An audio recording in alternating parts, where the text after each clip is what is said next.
Welcome to Next on the Tee with Chris Mascaro, where tour players, legends, and the top instructors in the game share their stories, insights, and playing lessons. Join Chris every week as he talks with the greats of the game. You are the smartest guy I've spoken to on radio or television in my career. And Chris, again, you're knocking out of the park. You're like 8 under par in this interview. By around getting research, I'm hiring your tail to be the research man. You're the best. You're a fantastic host and tremendously respected in the golf community. Yeah, Chris, you do an amazing job, and your listeners are super lucky to have you, and it's always my pleasure. Chris Mascaro is the king of the golf podcast. Don't miss him on Tuesdays. Now, here's your host, Chris Mascaro.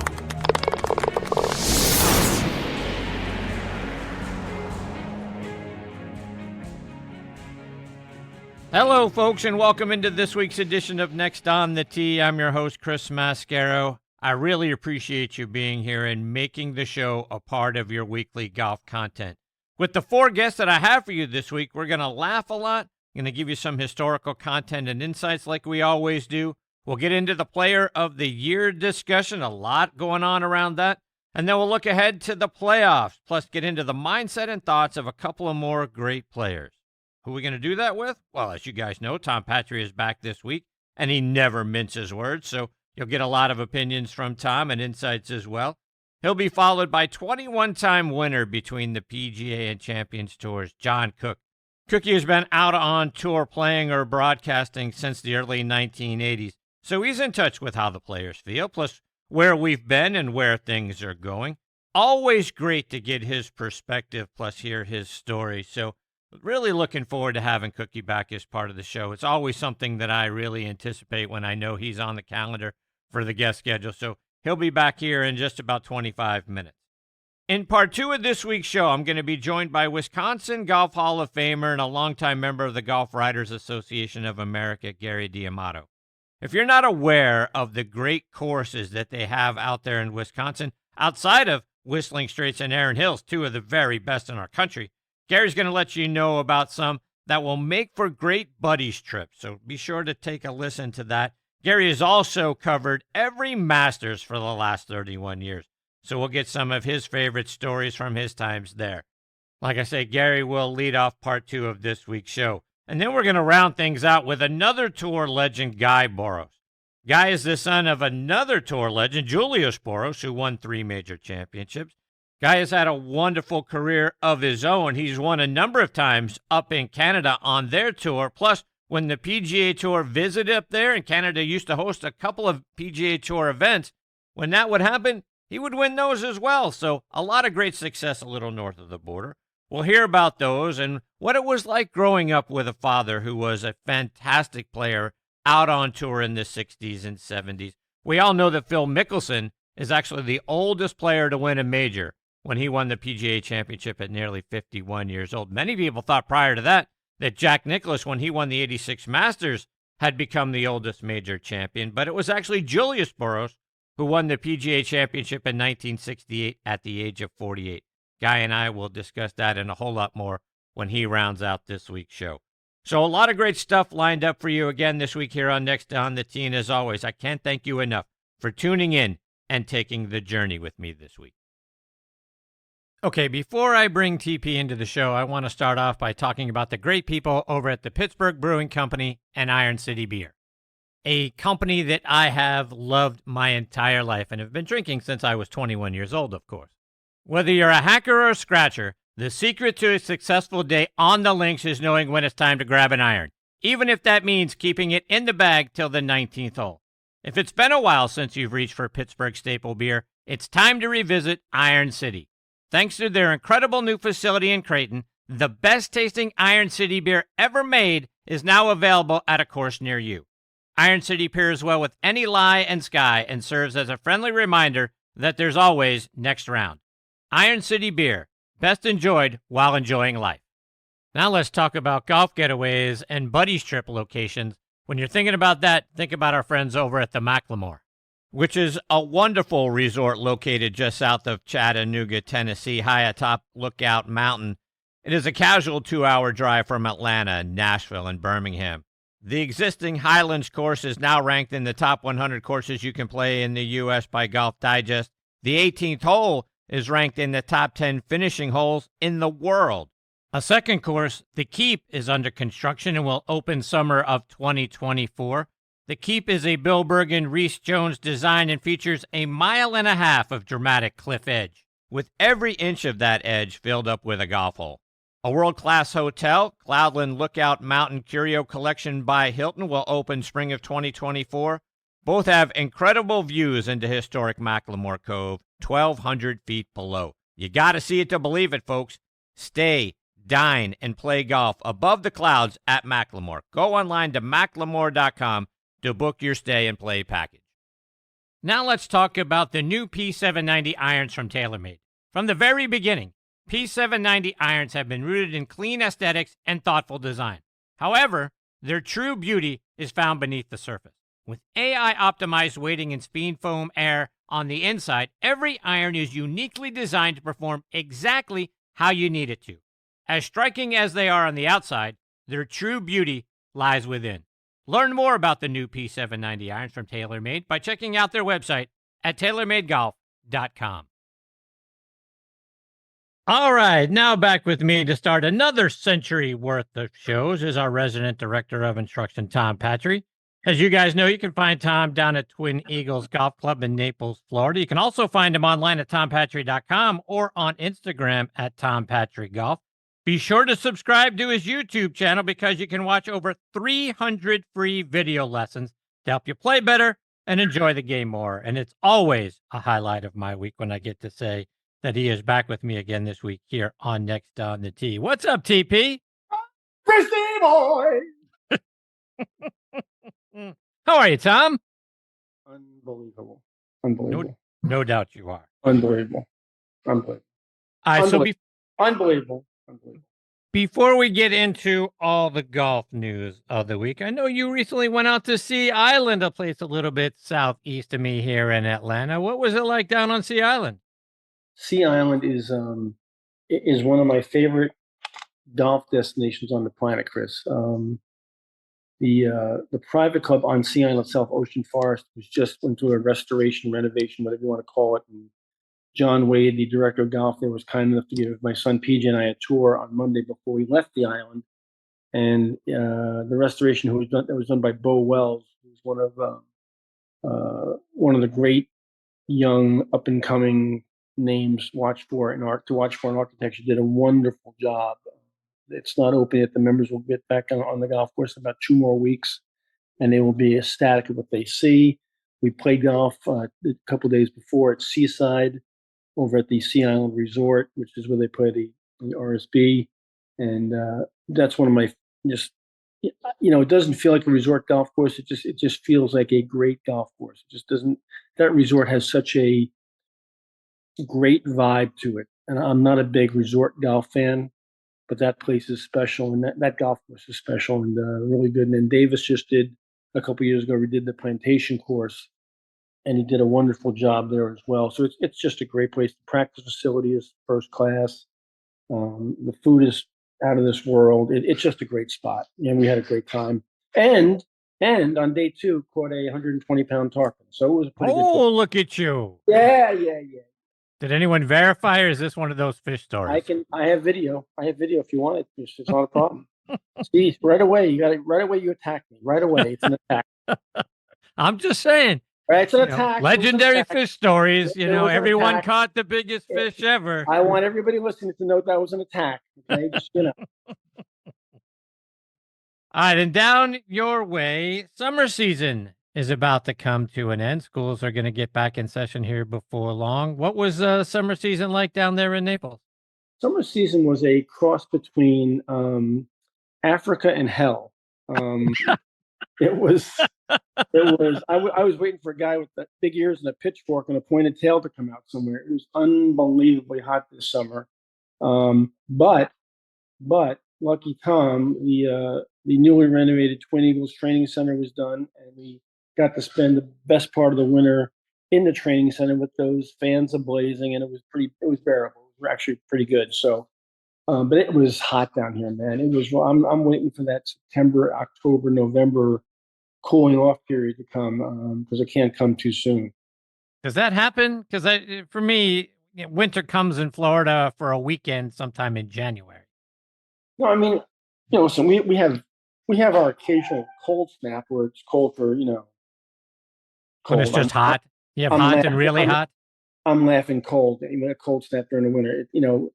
It's funny on those cold snap days during the winter, Chris. I put on like a long sleeve golf shirt and maybe a sweater, and it feels great out. And you should see the tee sheet. They drop off the tee sheet like flies, like some kind of Arctic air is coming in or something. And it's gone in 2 days. It's a cold snap for 2 days, so it's it might be 62 or 3. It's actually perfect weather to play golf in, and the tee sheet goes blank all of a sudden. It's incredible. I bet it is. Yeah, but right now it's still pretty toasty right now. All right, let's get into some of the golf news of the week. And Tom, now that Xander Schauffele has won a second major, the debate is on who is going to be the player of the year, Xander or Scottie. And when you take a deeper look at Xander's season, the majors that he won, those are the only 2 wins he's had so far this year. He's also had 12 top 10 finishes. Scottie won the Masters and became the only player to ever win the Players in back-to-back seasons. He has 6 wins to Xander's 2. He has 14 top 10s to Xander's 12. I say all that to say, does Xander's 2 majors trump everything else? No, I don't think so. Right now, I think Xander's on the outside looking in. What a shame too, Chris, because it is a phenomenal year of consistency and really fine play. And of course, the 2 majors are just incredibly beautiful. But Scottie, my boy, has that Masters green jacket and 6 overall wins, and like you said, 14 top 10s. It's pretty hard to leapfrog that. Now, coming down the stretch, if Xander was to get a little warm in the playoffs and win an event or sneak into the FedEx Cup in the finals and and flip flop things a little bit coming down you never know at the end, but it would take a hell of a finish to jump over him right now. It's a shame if it gets even close that he doesn't, because it's a phenomenal. Any other year he'd be player of the year hands down, right? Scottie's had such an unbelievable run. Now, that said, Scottie seems to have cooled off pretty good recently. So who knows? If Xander gets on a little roll and Scottie goes a little sideways, could it get close? It could, but it would take a hell of a flip flop coming down the end, I think, to reverse the course of action.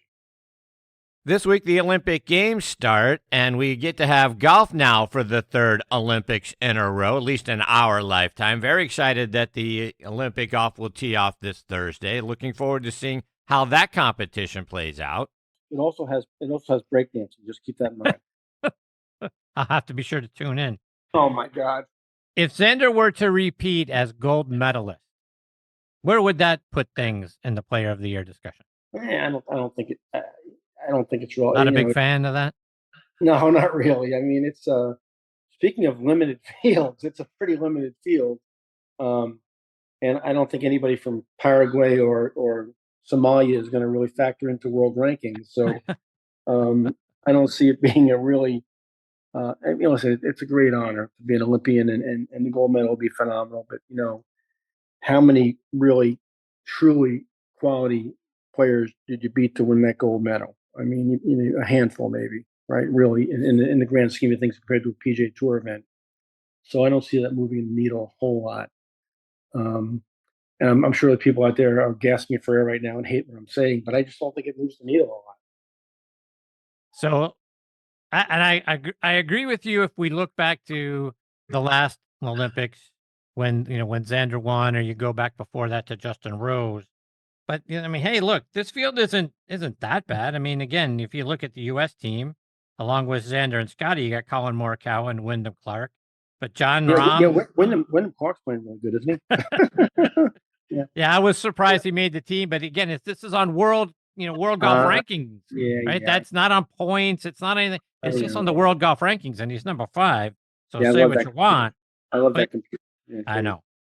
But you got John Rahm playing for Spain. He's coming off his first Live Tour victory. You got Rory and Shane Lowry playing for the Irish team. You got Ludvig Åberg playing for Sweden. Victor Hovland there for Norway. Hideki Matsuyama for Japan. Tommy Fleetwood for Great Britain. Jason Day for Australia. And that's just to name a few.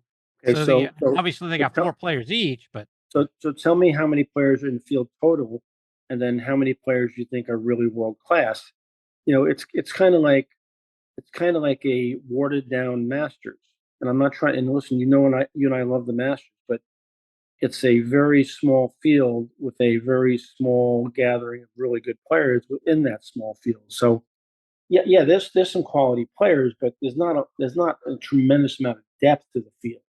And it's not 150. It's not 156 of the best players in the world going at it. It's just, if there's 100 players in the event, there's probably 20 really good players, right? So you can do a really nice skins game on Monday at the club with that.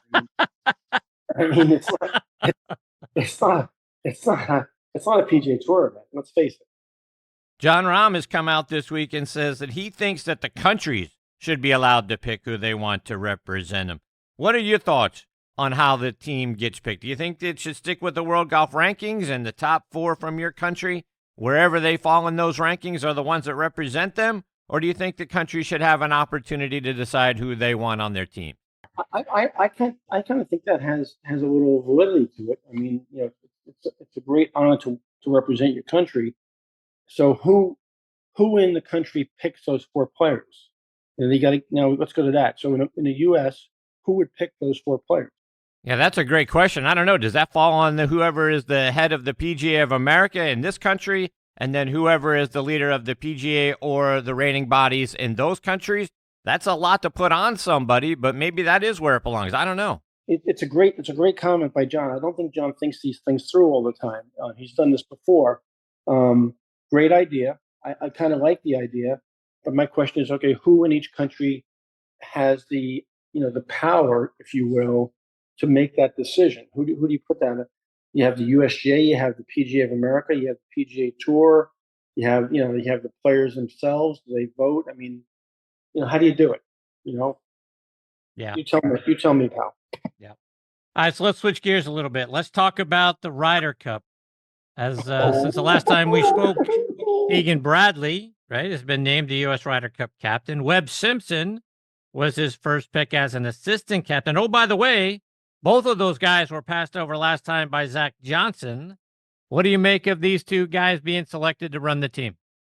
So your first reaction, and not necessarily you and me, but I think the first reaction, and it's I can validate the reaction, is it's a payback, right? It's a good old boy network kind of snubbed Keegan, and let's face it, Keegan, I thought got the raw end of that deal.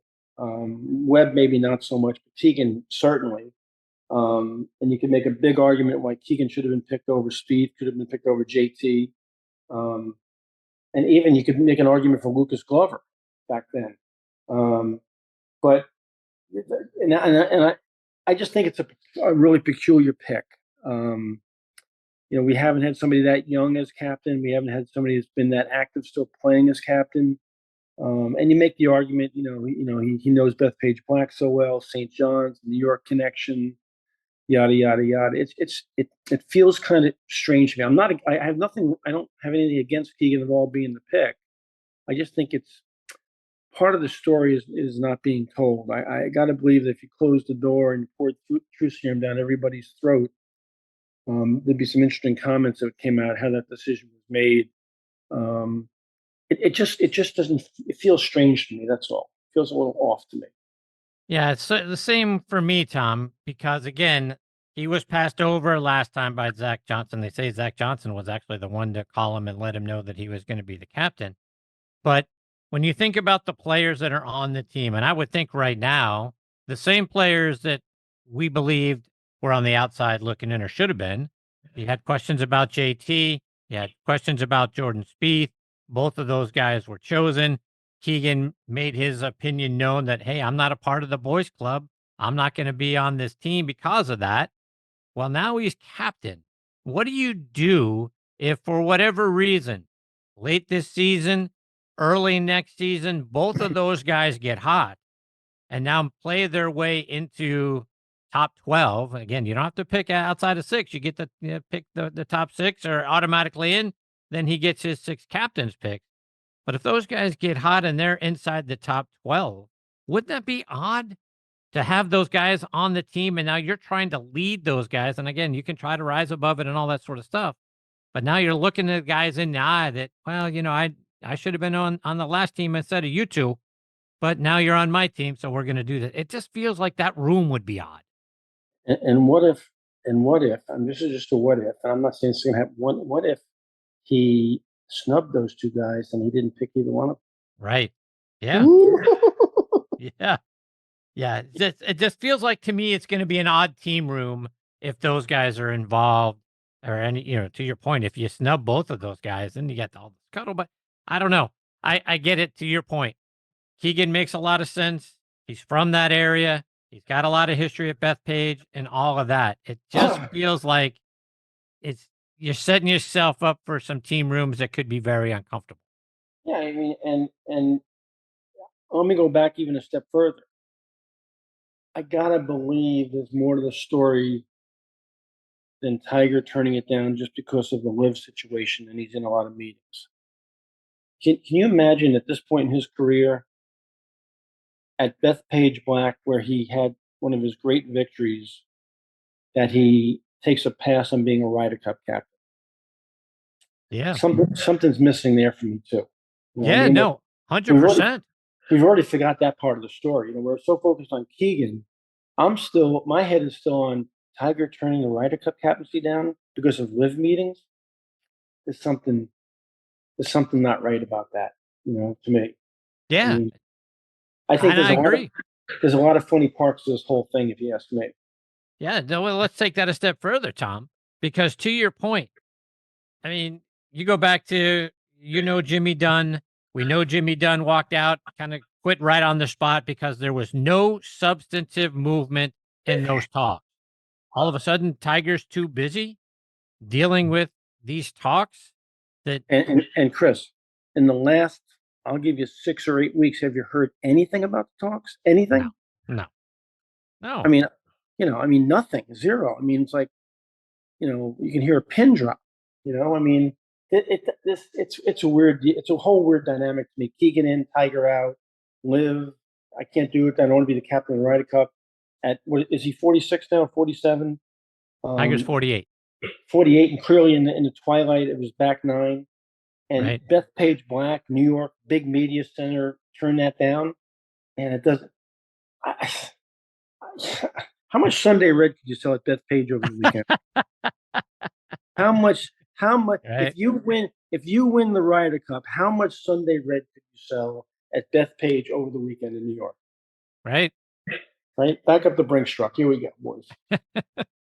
It's a weird deal, man. If you ask me, everything's weird about it. Yeah, I agree. So, as you alluded to a moment ago, we've got the playoffs, if you will, coming up after the Olympic Games. One more tournament prior to that, but the top 70 players in the FedEx Cup standings will get in. Then we can pare that down to 50. Then we go down to 30 for the Tour Championship here at East Lake in Atlanta. Are you interested? Are you interested to see how these playoffs play out? Or now that we have gotten through the 4 majors, are you like, time to move on to playoff baseball, and football starts here in a few minutes? Well, the only reason I'm interested is because I'm 73rd right now. I'm trying to get my midterm. I mean, Chris, I have never been a fan of the playoffs in golf. The playoffs, it just doesn't make any sense to me. I mean, let's call a spade a spade. It's a big time sponsor for the tour, a big time money dump for the tour.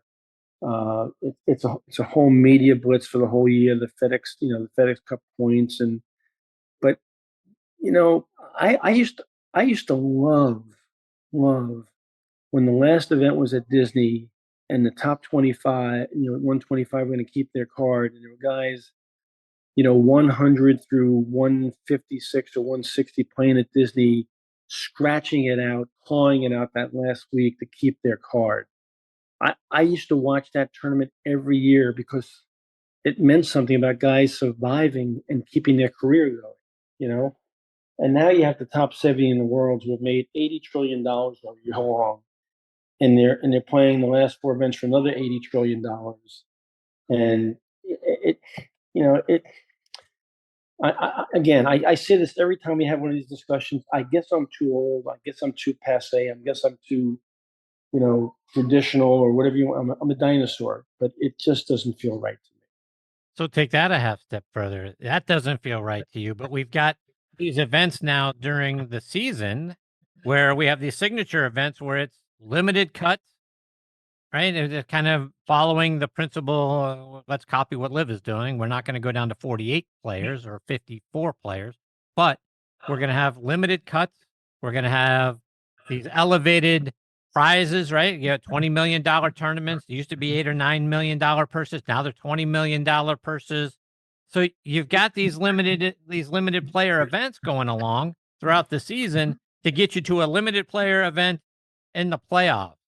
To your point, it feels like to me that the field and the opportunities are actually shrinking. I know we're going to have the wraparound season, and that is for players 71 through whatever.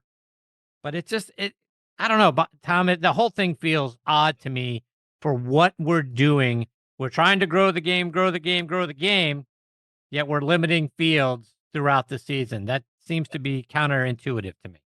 Chris, amen. You said it perfectly. I mean, I'm not going to name any names, but I've got a couple of friends out there that are really struggling right now to keep their card. And, the opportunities have shrunk tremendously for those guys, and they're good players, but they've had a rough stretch. And where do they gain any traction? Where are they going to, make it up and make the kind of money necessary to jump 20 or 25 places? It just doesn't seem. It's just not the same. I loved it when the last event was at Disney. There was Mickey Mouse giving the trophy out at 18, and some guy went from 137 because he shot 63 the last day, go to 124 and keep his card. It was like, how cool was that? Yeah. Watch that happen. We don't see that anymore. We don't have that same feel of survival. Yeah. Well, I mean, again, I get, the fall season is for that. It's for player 71 on up. But to your point, it doesn't seem like, because the guys that kept their card were trying to get inside that 125. Right. Yeah. I don't know, Tom, the whole way that this has been put together and how we are perceiving golf tournaments anymore and signature events and $20 million purses and all that sort of stuff. It feels like we have taken a different turn on things. Instead of focusing on the players and those guys getting in, it feels like we're all about trying to figure out how to raise more money and how to raise purses. It's more about the dollars than it is about the players. And that feels wrong to me. It does. Chris, I couldn't agree more with you. I mean, I'm with you 100% on this one. And you know how often you and I agree on things. Well, we definitely agree on this one. I mean, whether it's the way the tour is being run now, whether it's the rule changes by the USGA, whether it's, there's so many things that, why are we changing a product and a game and a competition that really wasn't at fault? Why are we making so many changes in so many areas to a game that really was pretty damn good the way it was? Because we panicked when Liv came around, so we figured we had to do it. We know what it reminds me of, Tom. Remember back in the 80s when there was New Coke, because Pepsi had like 0.1% of the market, and all of a sudden people Pepsi commercials and Michael Jackson with Pepsi, so Coke had to follow what Pepsi did. That's what I feel like the PGA Tour is. It's new PGA Tour. Because remember when we dropped it over our shoulder and we couldn't watch the drop? You dropped it over your shoulder. Do you remember? Are you too young for that? No. I remember for sure. So now we drop it from our knee, and we can find this really good-looking line, kind of scout it out, and drop this thing really softly. And, the idea of the drop was you weren't entitled to any kind of special eye, right? You had dropped it over your shoulder and couldn't see what was going on. But we had to change that too. I mean, that's just an example, Yeah. I mean, why are we doing all this? The game was great the way it was. What are we doing? Yeah, I don't know. Again, It just feels like, Liv came along and they've got, 100,000 people that watch. So we have to change the PGA Tour and the money and everything about it, have signature events and lose sponsors and all of that sort of stuff because somebody else had 1/10 of 1% of the viewers. So we had to change everything. And it just doesn't make any sense. And let's think about this. Have you watched any live golf this year? I've watched a little bit of it, I have to admit, just to see what it's like. And I've got a good friend over there. So How much have you watched, Chris? Total minutes? an hour. An hour for the season, right? Right. I've never watched a minute of live golf in my life, and I never will. And by the way, do you know how? Do you really know? You know who's who on the live money list? Who's won how much? Anything? Oh, any no. No, right? Either do I. Do you know the name of any of the events on the live tour? No. Do you know who finished third last week? I mean, we can go on, right? So those guys have made themselves, with the exception of showing up at major events, and only a handful of them have gotten to play in major events. Those guys have made themselves instantly irrelevant, right? Do we really know what kind of year Cam Smith is having on live? No fucking idea, right? No idea, right? So what's the panic about, right? So if XYZ player wants to go to live and do a money grab and be irrelevant, be my guest. Go right ahead. Go right ahead. Okay? I mean, why? And then shame on the guys on the PGA Tour. We're not going to use any names right now, but they use it as a way to lever the tour. Hey, you have to play for bigger purse. You have to give us more special events. You have to elevate this. You have to elevate that. You have to take care of the stars. We're the stars. But then the guys who have been the heart and soul, the meat and potatoes of the tour, the guys that really fill the field and make up the 156, they're getting screwed right now. Right. Because they're not playing for those purses, and the opportunity to move up is so difficult. It's unbelievable. It just tastes bad, man. It tastes really bad.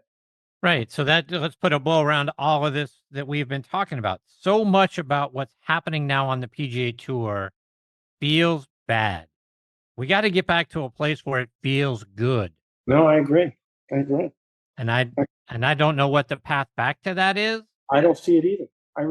I would certainly, getting back to the conversation with Tiger and not having time to be the Ryder Cup captain.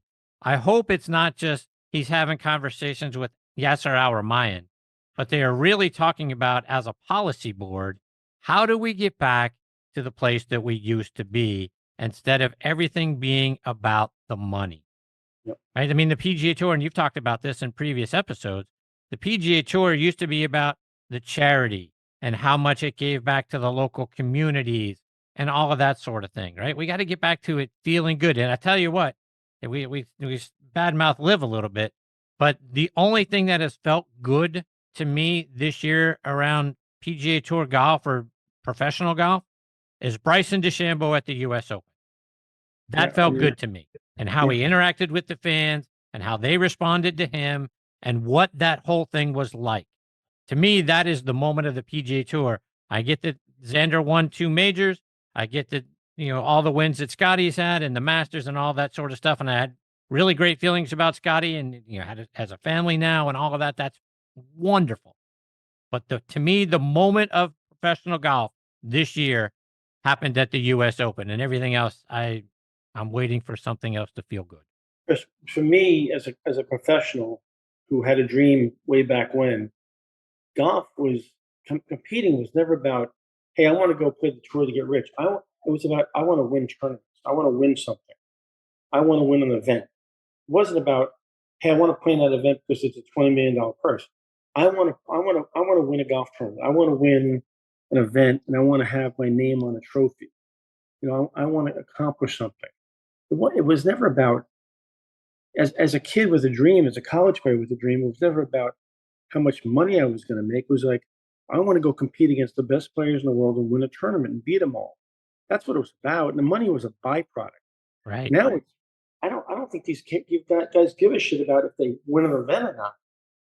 I mean, I guess they care about the majors, but do they care about the Canadian Open? Do they care about the Byron Nelson? Do they care about the AT&T? Do they care about San Diego? Do they care about, Bay Hill. They didn't really care about those. I mean, like, I want to win that. I really want to win that event. I don't feel that at all.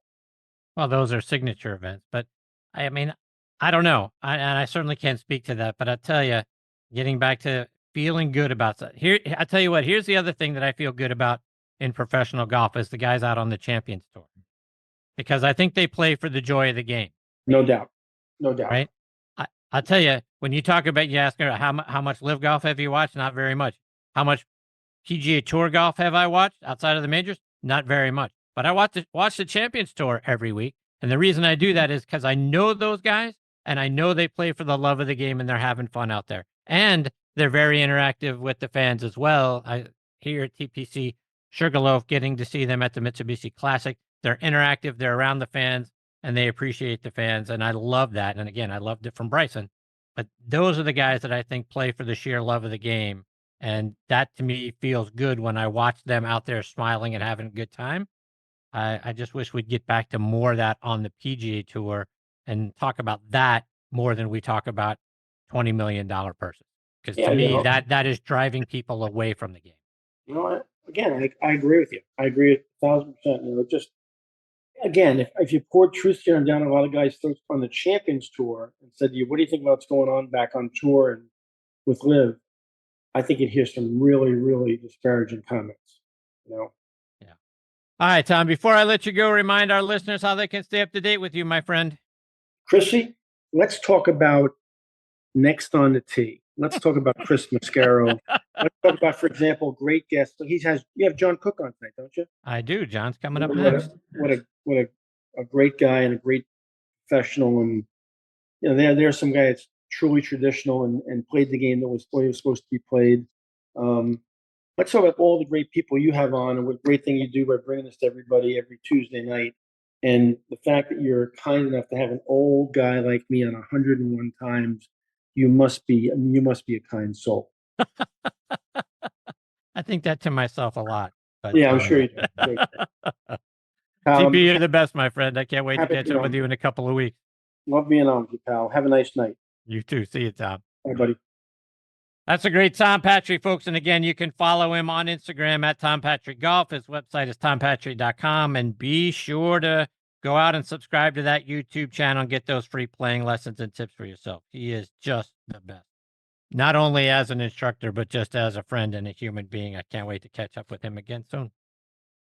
Coming up next is the great John Cook, one of my all-time favorite guests here on the show. Before I bring Cookie in, I was talking with Eddie Dry, VP of Domestic Sales for Strixon Cleveland Golf, at the PGA Merchandise Show earlier this year. And I said, Eddie, I like your CBX full-face wedges. How can they help an average player like me play better? Here's what he had to say. An average player, I use one, and I'm in some lies that you can't even believe.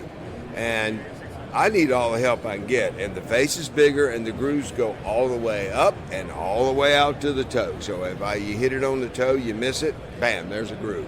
So I like that. So I carry a 58. There you have it, folks. Try the new CBX full-face wedges from Cleveland Golf. I also want to give a shout out to my friends over at On Point Golf and their great On Point ball marker. Get the #1 ball marker in the game of golf. On Point is the only 3-dimensional ball marker out there with alignment technology and a removable coin that is approved to use according to the rules of golf. As you know, putting is all about line and pace. Mark your ball with On Point, engage with your 3-dimensional ball marker, and have more confidence in your line, execute the putt, and you're going to lower your scores. Do what the likes of Jim Furyk, PGA professionals, and amateurs alike are doing now. They use the #1 ball marker in golf and they lower their scores. You know Ken Duke and Thongchai JD. They won for the first time on the PGA Tour in 2023, and they were using an On Point ball marker. Get yours at onpointgolf.us and make more putts. And oh, by the way, you can also customize the removable coin for any club, event, or corporate outing. They make really great tee gifts and custom products. That's also going to help lower your score. I use On Point ball markers. Mine is black and gold, 3D black golf ball with a gold line down the middle to help me line up my putts. It's like having a 15th club in my bag. It's helped my game. Why wouldn't you let it help yours? Again, onpointgolf.us. See what I'm talking about? Order yours today. All right, now back with me is 21-time winner between the PGA and Champions Tours, and that is John Cook. Let me remind you a little bit about Cookie's background. He's from Toledo, Ohio, but grew up in Southern California. Played his college golf at Ohio State, where he was a 3-time All-American, and he helped them win 3 consecutive Big Ten titles from 1977 to 79 and the 1979 National Championship. John won 6 individual titles while he was there at Ohio State. He also won the Les Bostad Award for the lowest stroke average in the conference each year from 1977 to 79. And he was inducted into the Ohio State Hall of Fame in 1986. John won the U.S. Amateur Championship in 1978, finished second to Mark O'Meara in 79. He won several amateur championships during his college career, including the California State Am in 75 and the Ohio Am in 78 and 79, and then he turned pro a little bit later on in 79. He won his first PGA Tour event in 1981 at the Bing Crosby National Pro-Am. He won again in 1983 at the Canadian Open, beating Johnny Miller in a playoff. John has 7 top 10 finishes in majors. He was named the 1992 PGA Tour Comeback Player of the Year. When he won the 1996 FedEx St. Jude Classic, he broke the lowest 54-hole total record by shooting rounds of 64, 62, and 63. In 2013, he was inducted into the Southern California Golf Association's Hall of Fame, and I couldn't be more excited that he is back with me again this week here on Next on the Tee. Hey, Cookie, thanks for coming back on the show. Chris, good to be with you. Thanks for having me. That Tom Patri, that was I was listening into a lot of that. He's he's spot on a lot of what he says. Oh boy, don't let him hear you say that. Don't let him hear it out loud, Cookie. Help me out, brother. Don't do that. So funny. So what stuck with you though? What Tom was talking about? What hit you that said, you know what, he's right? Oh, he's just real passionate about the PGA Tour and where golf is, where it's going, where it's gone. I think he's pretty spot on a lot of that. We go back, and thank you so much for that great introduction. You do such a great job. It kind of makes me feel good all of a sudden that I actually did some really good work in my career. So I appreciate that. But like he said, I turned pro in late 1979, went to Q school.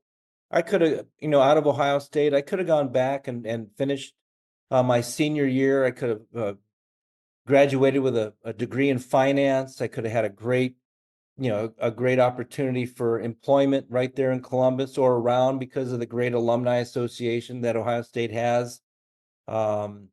Maybe I could have been a career amateur. I don't know, but I certainly want to test my water. I wanted to test the waters and play professional golf. Newly married, Jan and I set out on this journey, and it wasn't to get rich, like he said. It was to play golf, and it was to compare my skills to the greatest players that probably ever lived. Hall of Famers, major championship winners, everywhere you turned. That's who I was competing against, and I won a couple times and I lost a few times, and then I won some more and I lost some more, but it was never about the money. It was never about the cash. And I'm just sitting here thinking, and I think about this all the time, that there's so very, very little emphasis on winning nowadays. It's about, making a lot of money, with 1 or 2 good finishes during the year. We had to finish in the top 10 to make a Ryder Cup team or get Ryder Cup points. And it's a different world. We definitely played for the love of the game. I still play for the love of the game. And your kind words about the PGA Tour champions, the Champions Tour, I think that those players do play for the love of the game. They don't have to play golf right now. They're in their 50s. They're very wealthy. They've had great careers, and there's no need for them to play. But you know why they play? For the good of the game, for the love of the game, and for the entertainment value that they bring to each and every single week of the PGA Tour Champions schedule. That's what the people come out to watch. Are there tens of thousands of people every week? No, there's not. But the people that come out to watch really enjoy the great camaraderie, the great skills that these players still employ in their 50s and into their 60s. And you know what, Chris? That's why we play the game. So yeah, getting back to some of the things that Tom and I were talking about, Cookie. I mean, it feels too much like the PGA Tour is all about the money now. The signature events, limited fields, $20 million purses. It just feels like there's too much emphasis on the amount of money, and they've got to be able to compete with Live. And getting back to some of the things that Tom was saying, it never used to be about that. And I don't understand why they are trying to compete with Live, because they'll never be able to compete with the amount of money that Live and the PIF can throw into those tournaments. It should still be about, like you said, winning tournaments. I remember Jack Nicklaus used to always say he never played for the money, he played for the trophies, because if he had enough trophies, the money was going to come. It feels like we're the reverse of that now. It's all reactionary, Chris. It was Jay Monahan's reaction to Greg Norman and Liv. This is something that Greg had in his mind, in the early 90s. Brought together a lot of players to have a meeting. He wanted to pick brains and check the temperature of the players on supplementing their income. We weren't playing for a ton of money. We're doing nicely. If you had a nice year, you did nicely. You didn't set yourself up for life. I can promise you that with one good year like they do now. But certainly he wanted to test the temperature of the room and what the players were thinking. And it was intriguing the way he was setting it up. But it was clear that Tim Fincham was going to say that if you even try to supplement your income by playing in any of these events, you're no longer welcome on the PGA Tour. And that, we kind of scratched our heads and looked around the room a little bit, or, that was kind of the message that was going to be sent to us. And we said, well, I don't want to do that. That the PGA Tour gave me this opportunity to play this game and to become a PGA Tour professional, win golf tournaments. And I wasn't going to give that up for anything. Taking this in a little different direction, John, as I was saying to Tom, to me, the best feel-good moment on the PGA Tour this year was at the U.S. Open in Bryson DeChambeau. Yeah. So that sort of mixes a little bit of Live with the PGA Tour, but to me, that was the best part of it. What are your thoughts? Have you seen other moments that measure to that, or is that the best moment we saw this year? Not this year. On a personal level, seeing Xander, break through for a couple of major wins. On a personal level, I've gotten to know Xander very well through Patrick Cantlay, they are super good friends, and I've been around Xander quite often. Gotten to really like the guy, like the kid, like what he's all about. So that, to me, on a personal level, yes, that was it. But like you said, the feel good moment, I believe too, is Bryson, and him getting up and down on the 18th, 72nd hole at Pinehurst from whatever his 50-yard bunker shot, is amazing. And what he did and how he's handled himself and how he's kind of rebranded himself to be that good guy, maybe that liaison between the PGA Tour and Live. He's trying his best.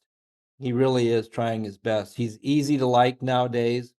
I know earlier on, maybe he was, a little, I'm just going to say he was maybe a little bit questionable just because he was a little different. He was a little odd. But he's turned that into something very intriguing. And I think a lot of people really understand what Bryson is trying to do with his YouTube channel and, trying to break 50. I think that's really fun to watch, actually.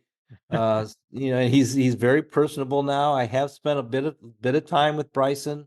We've always had great chats. So I would agree with you as part of a feel-good moment.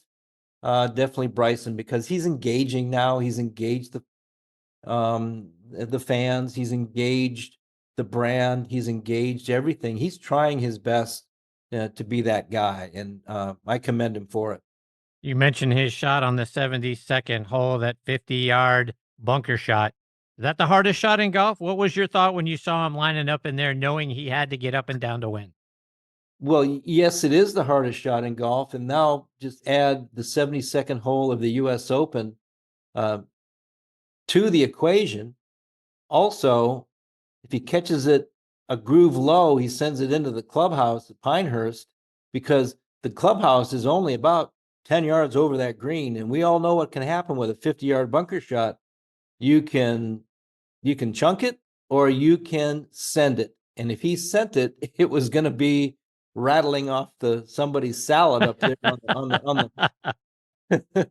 on the porch up there, watching the great 18th hole there at Pinehurst. So it was a wonderful shot. I mean, under the extreme pressure situation, and to see him pull that off, that's a professional. That's why we play this game. That's why that's why we have been, and they are now the elite of the game. And it was so refreshing to see that. Speaking of feel-good moments, I want to go back into your career a little bit. In 1998, you won the Byron Nelson Classic. I know how much Ken Venturi meant to you as a mentor and a teacher. How much did it mean to you to win the tournament that was hosted by his mentor? It's very interesting. I get asked this question a lot. What's your favorite win? And I say every single one of them are special. Every single one. One doesn't stand out. That one right there, though, I think, because of what it meant to Kenny, what it meant to Byron when I walked off that 18th green. I was in the second group. There was a group behind us to finish, but I basically had won the tournament. And just walking up the stairs and shaking Byron's hand, he couldn't say anything. And I'll never forget the moment. It gives me chills right now thinking about it, because we'd become not close, but very good friends, obviously, with my connection with Ken and their connection together. I could see in his eyes that it meant something. And, then to, give Peggy a hug and, go sign my card and then go back down onto the green to receive the trophy from Byron, with daughter Kristen and son Jason right next to me. Daughter Courtney and Jen could not make it during that weekend, but to have them see me with my mentor's mentor, I think was special to them, and that meant a lot to me. So, winning that event was probably I think the most special one.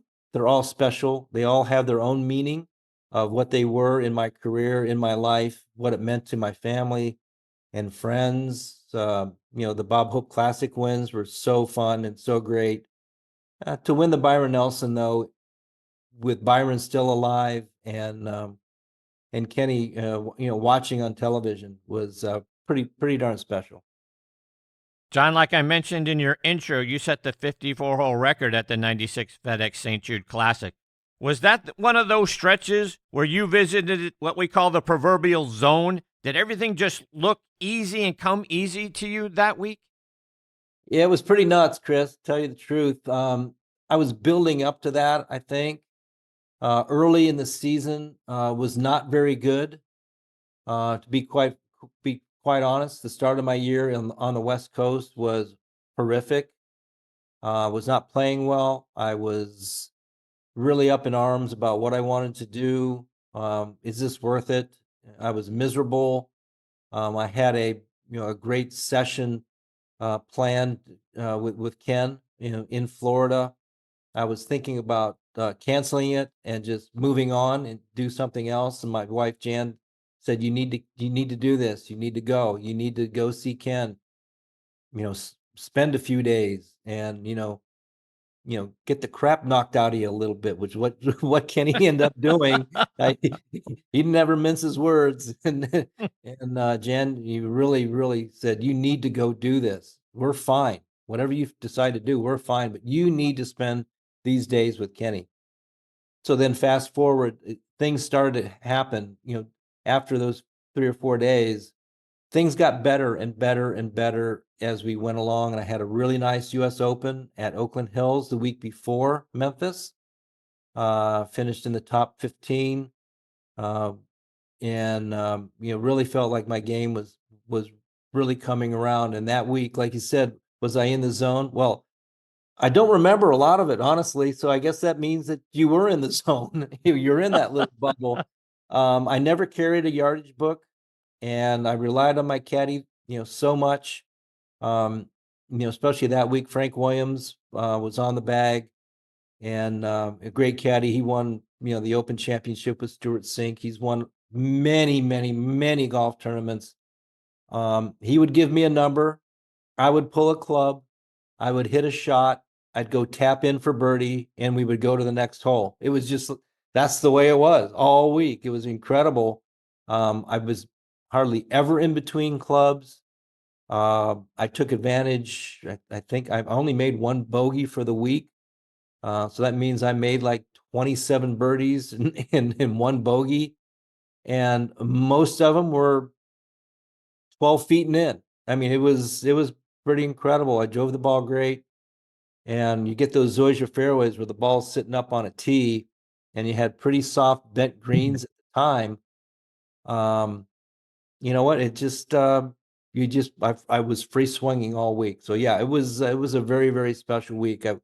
I wish on Sunday I would have putted a little better. I hit the ball extremely well, but I didn't make anything, and I shot a couple under to win by, I think, 7 or 8. I don't remember, honestly. But it was a special week. Cookie, as we look ahead to next year's U.S. Open, it's going to be played in my hometown of Pittsburgh at Oakmont. You were in the thick of it at the 94 U.S. Open there. You finished a couple of strokes out of the playoff. What do you remember about that week and what it was like playing at Oakmont? I remember it was hot as hell, Chris. It was smoking hot, and it was humid. I had to qualify that year. Making the Ryder Cup team did not exempt you for a U.S. Open. So I had to qualify. I qualified at Lake Merced in Northern California. And I do remember, like, on a Monday, I think our son Jason had a huge baseball tournament, and I stayed on Monday. I didn't travel to Tuesday, so I only had one little practice round on Wednesday, and I was playing really well, and I got a great look at the golf course. I felt really comfortable there. I had been there before, had played it a number of times, felt comfortable. Heat did not bother me at all. And two things I remember that have barely anything to do with golf. Number one was I remember playing on Friday, and it was Arnold's farewell. And Right. I was in the group behind Arnold and Rocco, and I forget who else was in that group. And I shot 65 on Friday, and so I'm going into the media center in the media tent to do a post round, Q&A with the mob in there, and Arnold's in there, giving his farewell. Now I'm standing in the back, watching Arnold give his farewell, and I'm just going, oh my God, I got to follow the king. Are you kidding me? And so it was my turn to get up on the podium. And sure enough, I looked around, and the swarm had followed Arnold out of the media center. And I had like 3 guys I was talking to. So I get done with that, and that's all fine. I go, cool myself down. I go back to the hotel. I take a shower. I get him. It's just hot as can be, and I'm just laying on the bed, turning on a basketball game. I think it was the Lakers and the Rockets. I think were playing. It wasn't an NBA final, but it was maybe the whatever, the Western Conference Finals or whatever it was. Getting ready to watch the Lakers play, and it's the OJ chase. Right. And I'm going, well, then they're going to break away from this, and the Lakers have to be on. I mean, that was It never came on. They interrupted the whole Laker game for the OJ chase. I'm going, oh my God, what a week this is going to be. And I had a really nice weekend. I played good on Sunday. I had a nice putt chance on 18, about a 12-footer. That if I'd have made and posted, things might have turned out differently. But Oakmont's always been special. My mother's from Western Pennsylvania, not too far from Pittsburgh.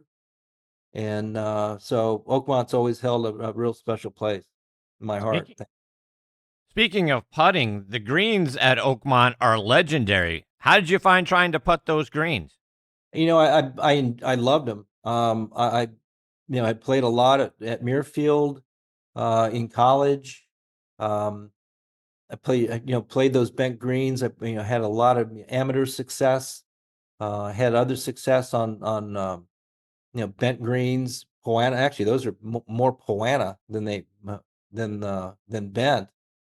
So I understood the greens, and fast greens did not bother me at all. I understood where you needed to be. I was always pretty good controller of my golf ball, so I could put the golf ball in the correct places. A lot of time, you just need to know where you are to putt uphill, and I kind of knew that around Oakmont. And so I had a nice week putting. I was always an average putter, but when I had chances to win, I usually had a pretty good week putting. So it was a nice week putting. Just a couple more before I let you go, John. And one of the most impressive things that I've seen on your Instagram page is the Cook family anniversary tradition of enjoying Domino's pizza with a bottle of Dom Perignon. How did that tradition come about? We call it Dom and Dom, and it hasn't been all 44 years, 45 coming up, but it's been a majority of them. It just, we always wanted to, if Jan and I didn't go to a special anniversary and go somewhere, we were always home. And we just kind of incorporated that into including the kids. And we would order Domino's pizza, and we would open a bottle of Dom Perignon, and there we have Dom and Dom night for our anniversary. That's awesome. It's fun. We got to keep things fun. Indeed. And speaking of the kids, before I let you go, give us an update. How they doing? Everybody's great. Kristen is here in the Phoenix area with us. We're in Scottsdale. She's just down valley a little bit. She and her husband are doing really well. She's in real estate, doing quite nicely. And then daughter Courtney's still in Australia with our 12-year-old granddaughter. She's playing soccer, and Courtney's still she's our artist, and she's coaching Colette's soccer team, and they're undefeated this season so far, so they're doing a nice job and having a great time. And Jason is doing great. He's in Austin, Texas. He works for Discovery Land Company. He's in the agronomy part, no longer in the professional golf part, but he a couple years ago went back to Penn State at 34 years old and graduated Penn State in turfgrass management, and he's at Driftwood Golf and Ranch Club. They're just a new Discovery property southwest of Austin, and he's part of the grounds crew, and he runs a crew on the weekend, and he's moving up the ladder a little bit, and he's having a blast. He's loving what he's doing. He's outside all day, and he still gets a chance to play some golf. And if I had his golf swing and his game with a brain that I have, man, that would be a lethal combination, because he still hits it good, man. He hits it good. It's fun to watch. So thank you for asking, but the family's incredible. Very blessed. That's wonderful. Cookie, before I let you go, remind our listeners, how can they stay up to date with you and all the great things you're out there doing, whether they're following you on social media, or are we going to get to see you doing some more on the Champions Tour as well? Yeah, we're going to do more television. The rest of the year really is more PGA Tour Champions events. I'm doing the U.S. Amateur at Hazeltine in a couple weeks, which is always fun to do. It's, like you said in my intro, it's something very close to me, the U.S. Am.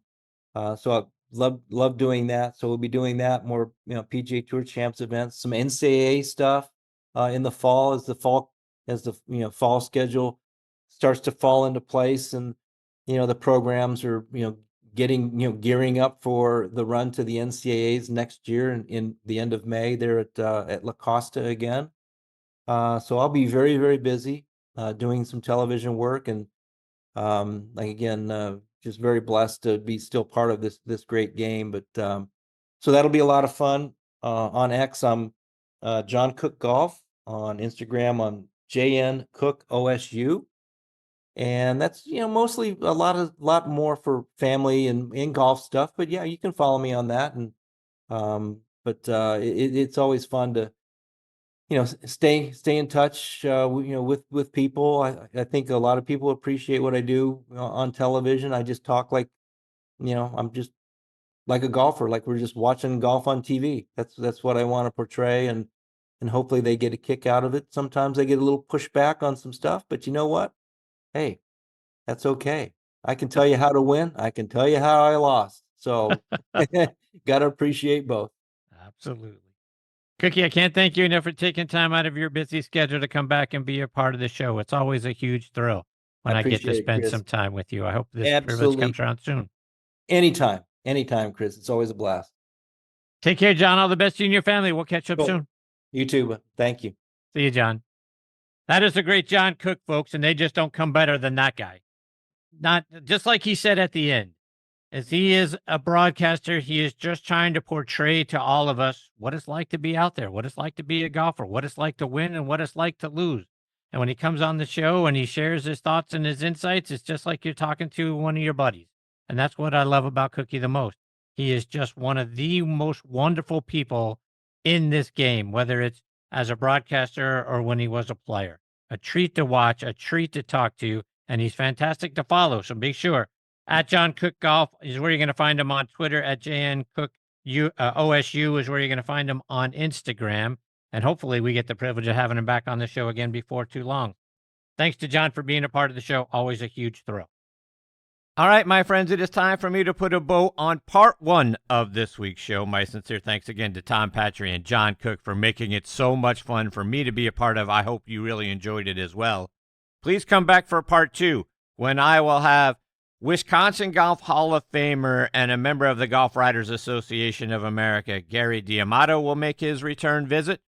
Plus, I'll get a return visit from Champions Tour Pro Guy Boros. So it's going to be a lot of fun, a lot of information, a lot of great stories. I hope you'll come back and be a part of it with us. Until then, hit 'em straight, my friends.